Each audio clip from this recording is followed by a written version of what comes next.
Meowdy boys and ghouls, and welcome to the new Mew Review with Miss Kitty Litter ATX. And today we're going to be talking about Dragula Season 4 Episode 1. I'm excited. Are you excited? We've got a lot to talk about, but before we get started, I'd like to invite you to come and play with my dollies. I used to have a lot more of them, but somebody actually stole one of them. And all I have to say to that is, silence! Bring back my dolls! Where have I heard that before? This review is a little late because I just got back from the Drag Clubhouse cruise, which I had a ball. I got to spend some time with people like Maxi Glamour from Dragula, Pandora Box, Darien Lake, Party Favors, Coco Jam Holiday, Diana Fire, and just a whole bunch of great cast. Marie. We had a great time. It was quite the party. And all I can tell you is that Maxi Glamour is just every bit as fun and real and personable as she is on the show. So just a lot of fun to hang out with. All right. A few things before we get started. First of all, I'd like to say that the opinions on this show are entirely my own and do not reflect those of any other institution, organization, club, TV show, individual, etc. They are strictly my own opinions. And you know what they say about opinions. They're like people's backsides. Everybody's got one and most of them stink. So whatever, take it with a grain of salt. Here at the new Mew Review, we come at things with a place of kindness. I know personally from my time on Camp on a Kiki how very difficult that it is to do a drag performance and to be a drag performer. So I'm not here for any shadiness or, cruelty or all that. And if that's what you came for, you came to the wrong place. Also, I do not do clips, copyright issues, technological difficulties, whatnot. It's just not my cup of tea. So go watch the episode, come back, and we'll compare some notes, all right? I think that's about it for now. So who's excited about this? Let's get into this episode, okay? So, just in time for Halloween, we've got the spooky of Dragula Season 4 happening, and as it starts, we see the Boulet brothers in a skit that looks kind of like vintage Halloween, where they're preparing a blood ritual sacrifice to the gods, and whatever gods those may be. And you could already tell that it's Netflix budget amped up. The production values come through production values because yes, they are there. The look is very expensive and polished. Kudos on that because that looked amazing. Okay, so we had that skit go on, and I was there for the vintage Halloween mask, always spooky. They did the sacrifice, and then we went into yet another skit. Oh, 2 skits in one night. How exciting. So the second skit, these individuals at their homes have received these Boulet brother Halloween masks. And my first thought was, wow, I want one of those.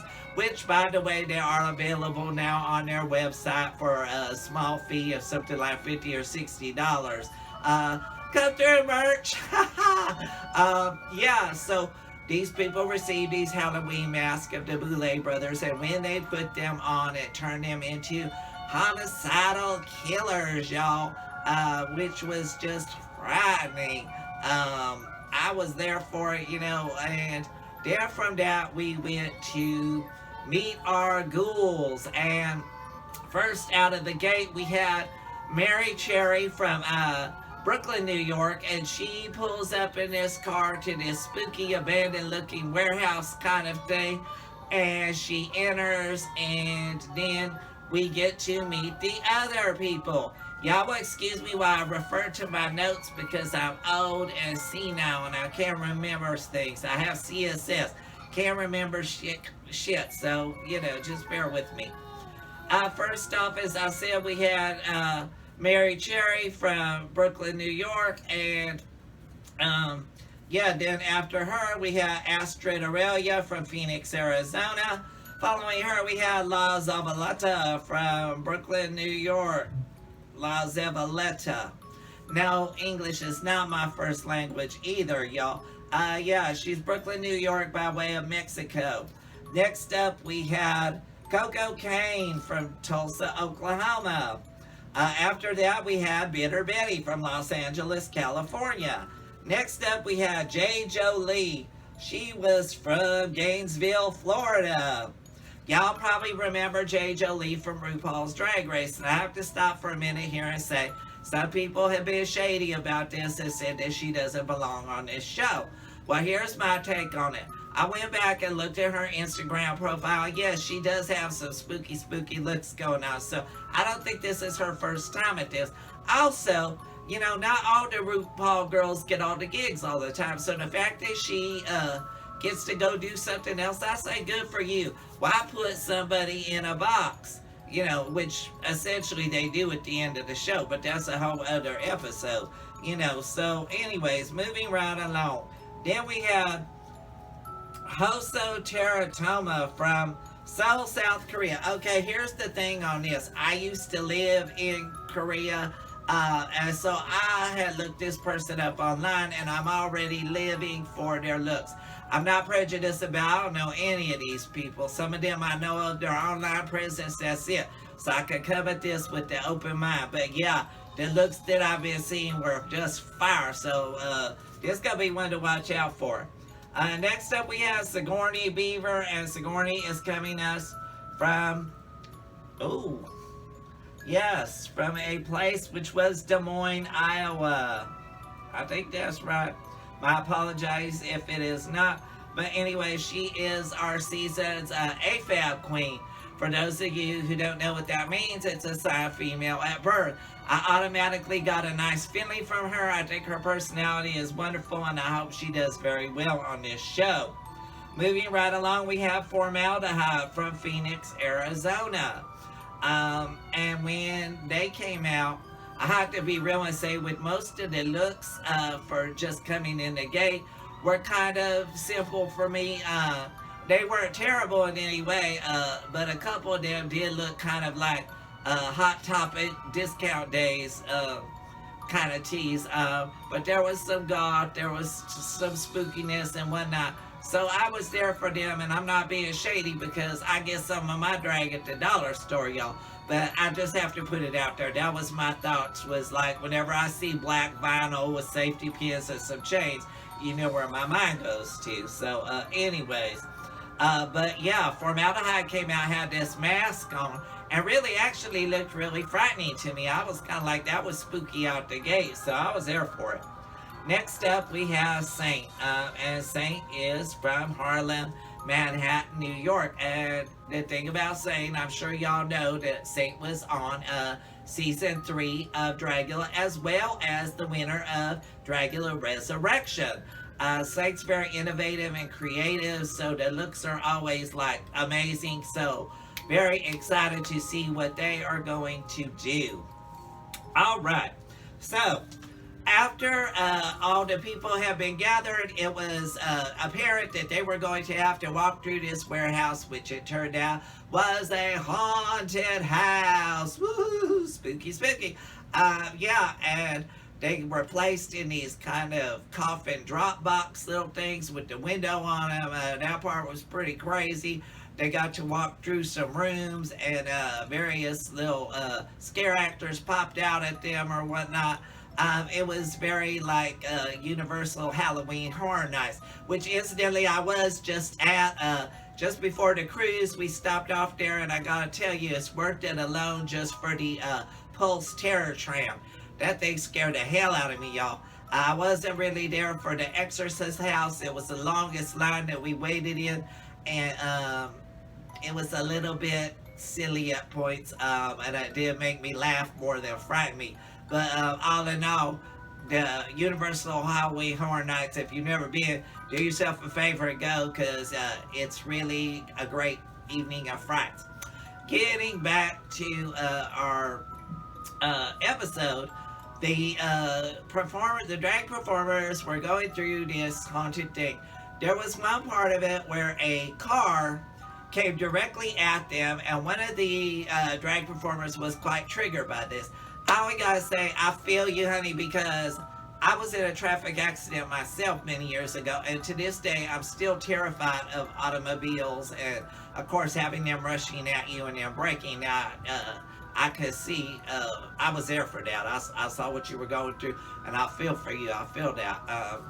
And here's to better days when we can take a deep breath and, try and get over those things that traumatized us in the past. Sometimes the things that happen to us in the real world are much more frightening than what happens on TV or in a movie or whatnot. So, I feel you. At any rate, they got through the haunted house, and then we got to see the Boulet brothers, who were wearing these gorgeous kind of, it's that wet plastic kind of look, but this one was in red. Y'all have seen it, like on RuPaul's Drag Race. It looks like liquid or whatnot. It's kind of wavy, and it was cute. I was there for their looks. They're obviously just amping up the game this season with the whole production, the look, the costumes, everything was over the top. So I was like enjoying it all the way through. We got to spend some time with the queens in the workroom, and I have to say that I don't know, and I don't mean any shade to this drag performer, but Zavaleta was a little bit, she was throwing more shade than an elm tree, y'all. And here's the thing, I get that we all go through things in our life. Life is not easy by any means, but don't take it out on other people, especially in a performance setting, because people have their own anxieties and stress and whatnot. And just because you had a hard time doesn't give you a reason to be mean or ugly to others. And the other thing about that is there's people out there watching you, and they're modeling their behavior on you. So how hard is it to be nice? Just say, I get it. There's people out there who live for the drama, and she'll probably have a long storyline given that there was drama at the starting gate. That being said, it's not necessarily for me. Just not my cup of tea personally. No offense, no tea, no shade, just real talk. So then after that, we get to the runway. Okay, bring it to the runway, please. Okay. First off to the stage, we have Mary Cherry, and she... Okay, y'all, I hollered when this came out. She did a Stay Puft. Okay, I should say, these looks had to be based on iconic horror characters. So they were supposed to be interpretations of iconic horror characters, yet not direct cosplays of them. So they had to take their own spin and put it on it. And Mary Cherry came out. She was the Stay Puft Marshmallow Man from Ghostbusters. It was this inflatable white costume. I laughed. I thought it was funny. It was original. And it was a horror icon. So I liked it. I think maybe that it probably would have been more at home on Camp Wanakiki than Dragula. But she still put a scary spin on it, and it got a reaction out of me, so I was there for it. Next up, we had Astrid, and Astrid did this xenomorph kind of alien thing. The construction was fire, y'all. Just the silhouette alone, it was like this space creature. There was obviously like maybe some PVC pipe or the styrofoam pool noodles or vacuum tubes or all kinds of stuff going on. It was just an incredible look. And then, she had combined that with kind of her punk aesthetic. So I was there for that. It was one of my top looks. Next up we had Zavaleta, and Zavaleta did the Pale Man from Pan's Labyrinth. Okay, so here's the thing. when they came out, I was thinking like she's supposed to be a bloody zombie. I didn't immediately get the reference. And for me, the thing about this challenge was, even though you were interpreting the character, I would like to have known what the character was from the outset. And I just thought it was like this kind of zombie that had, I mean, a mummy rather, that had blood dripping out of it. I don't know what it was supposed to be. And even the judges had commented that they weren't quite sure either. That being said, I will say they faced a challenge, which I'm all too familiar with prop malfunctions. And I gotta tell y'all out there that sometimes, even when the best laid plans, that things can go wrong when you're doing a performance. And prop malfunctions are some of the worst, because it's like lighting that firecracker and you're waiting for that bang to happen, and then it just kind of sizzles. And apparently it took a long time to fix the blood tube or whatnot, and they said it could have got damaged in transportation, which I totally relate to. So my heart goes out to you on that. But the look itself didn't totally thrill me, because I couldn't really tell what it was supposed to be. Next up we had Coco Cane, and Coco Cane was giving us a Morticia Addams look. Once again, I didn't immediately out of the gate know who it was supposed to be. I was thinking Countess Dracula or something, but she did carry a big black rose, which the rose is kind of related to Morticia Addams. So I got it, but at the same time, I was kind of like, that looked to me read more like Countess Dracula than Morticia Addams. That being said, she looks freaking stunning, y'all. I mean, this queen is beautiful, sexy, all that. So, once I knew what it was, I was there for it, but at first I just didn't really totally see that character. Next up we had Bitter Betty, and Bitter Betty was doing an evil Elvira. During the critiques, they said that it was a bit too much like the original Elvira. I actually didn't think so. I saw that there was some sharp teeth there. The hair was a little different and whatnot. And even the costume was not quite the same. But I can see what they meant. She could have amped up maybe from an 8 to a 10 and taken it just that little bit more. But I lived for Elvira, so I lived for this character that she did. Next up was J. Jolie. J. Jolie did Sarah Sanderson from Hocus Pocus. And here's the thing, y'all. I liked it, but I didn't like it. Hocus Pocus being one of my favorite movies ever, but the look was actually on the cute side. It didn't read as scary until she took it to the next level and she started like eating maggots or something. I said, okay, well, she in it to win it. She's not playing around. However, the initial look itself could have been a little bit darker for my taste, but I did like it, and good for you, J. Jolie. Next up, we had Hoso, and Hoso was doing from Caroline. It was the other mother, and oh my God, when I tell you, yes, I live for this look. I remember seeing Caroline, and even at the time, I was grown, and I thought, is this a kid's movie? Because the other mother scared the mess out of me. I thought she was terrifying. And Hoso did this whole thing, had the buttons, the silhouette was amazing, the construction, all that. The look was just there for me. That probably to me would have been the top look, but it's not my show. Anyways, moving on, we had Sigourney Beaver, who did The Bride of Frankenstein. When she first came out, the silhouette was amazing. There was this kind of a leopard skin thing going on with all kinds of triangular shapes sticking out in different directions. And of course, there was the iconic Bride of Frankenstein hair.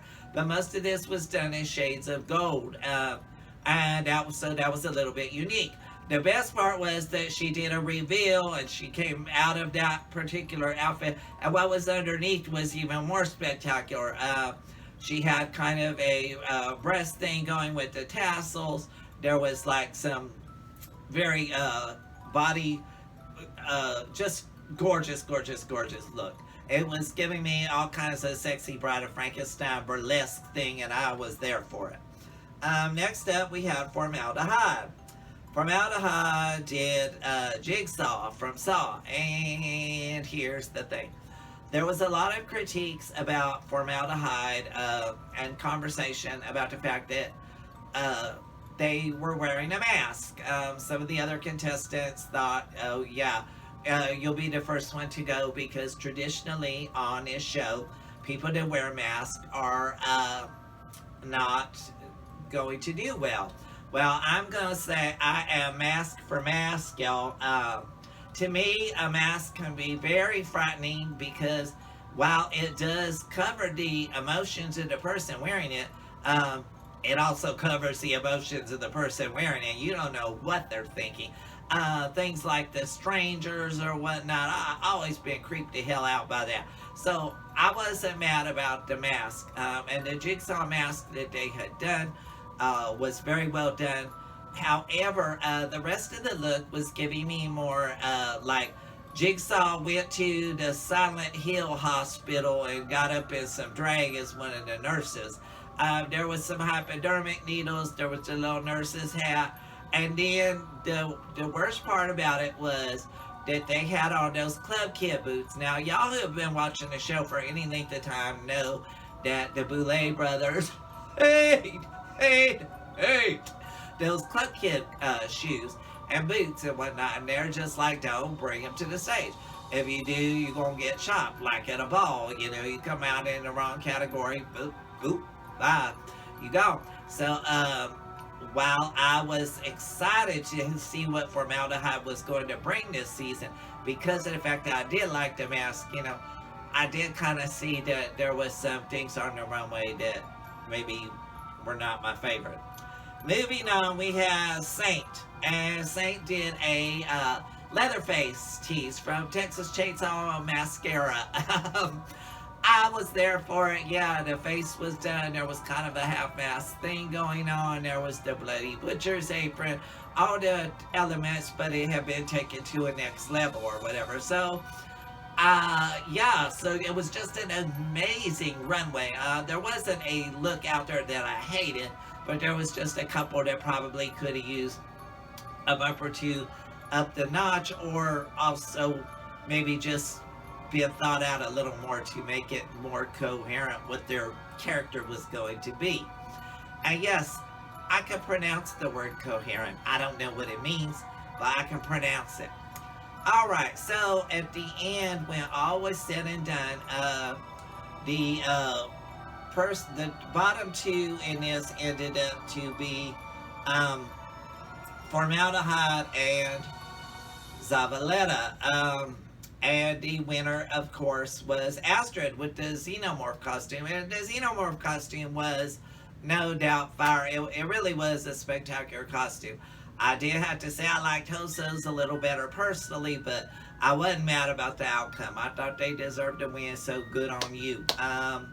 The bottom two had to face a challenge, which was to be put into a coffin in a graveyard and have a variety of insects and unpleasant things dumped upon them. You know, I'm no stranger to having unpleasant things dumped on them, but enough about my sex life. No, really, it hit Zavaleta kind of hard because they had just recently buried a loved one, and so it was very affecting for them. And so I say props to them for pulling something up out of themselves and being able to go through with it. They were both filmed while they were in this coffin. They have maggots and water and crickets and everything else dumped on them. I don't know what all kinds of critters, but there was lots of stuff crawling around in those coffins.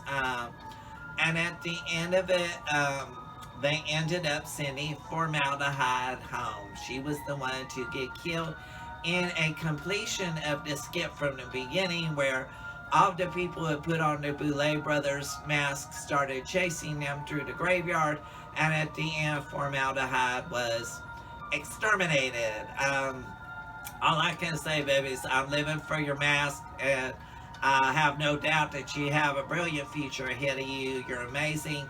And so that means we keep Zavaleta and we keep the drama for another week. Hopefully, they will pull that back a little bit, but we'll see. At any rate, what did y'all think of this episode? Did you love it? Were you living for it? Who did you like? Who did you want to see go home? Let me know in the comments section. As always, we ask you to like, share, and subscribe. I would like to extend my special thanks to Sir Rat Leather and Gear, the Drag Clubhouse, Slipside One Productions, Camp Wanakiki, Hamburger Mary's, and to all of you out there for watching. And before I go, I just want to remind you, kids, stay in school. Ha ha. School. Anywho, this has been Miss Kitty Litter with the New Mew review, Dragula Season 4, Episode 1. Hope you join us next week for another exciting review. We'll keep going as long as you keep watching. Bye-bye, y'all. Unpleasant dreams. Come here, Dolly. How are you doing today, my dear? Well, you don't look like you've been in a closet, honey. I think you came out of that a while ago. Why did you leave me under the bed? Well, because I'm lazy and I don't pick stuff up. What is this, a Q&A? You should have loved me when you had the chance. Yeah, well, you know what? Love is highly overrated, honey. Good night, y'all. Bye.